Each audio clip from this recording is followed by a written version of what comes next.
అందరూ నమస్కారం. బంగారం, వెండి, ప్లాటినం ధరలు మ్యాక్సిమం అప్డేట్ రావాలి. మార్నింగ్ 9కి 10కి రావాలి. టైం వచ్చేసి 10:30 దాటేసి 10:45 అవుతుంది, అయినా రాలేదు. సో మేబీ ఎన్నికల కోసం అవి కూడా వెయిట్ చేస్తున్నట్టున్నాయి. ఒకవేళ మీరు మొన్న చూడనట్టయితే ఈ అప్డేట్ అన్నది మీకోసం అన్నట్టు. మరలా ఫిగర్ కనుక మారితే మళ్ళీ ఇమీడియట్గా ఇస్తాం. ముందే అయితే ఏం మార్పు రాలేదు కాబట్టి ప్లాటినం 60,550 రూపాయల దగ్గర ఉంది 10 గ్రాములు. తర్వాత వెండి వచ్చేసి ఏం మార్పు రాలేదు కాబట్టి 2,70,000 రూపాయలుగా ఉంది. తర్వాత బంగారం వచ్చేసి 10 గ్రాములు 24 క్యారెట్ గోల్డ్ 1,50,930 రూపాయలుగా ఉంది.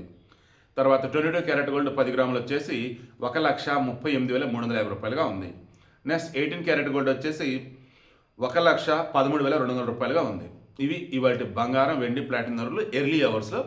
మ్యాక్సిమం 11 తర్వాత 12 తర్వాత చేంజ్ రావచ్చు. వస్తేనే ఖచ్చితంగా వీడియో ఇస్తాను, ఎందుకంటే మార్కెట్లు ప్లస్లో ఉన్నాయి. అండ్ పశ్చిమ బెంగాల్ వచ్చేసి బీజేపీ ఆల్మోస్ట్ గెలిచేసింది. అది చాలు ఈరోజు మార్కెట్లో పాజిటివ్గా ఉంటాయి.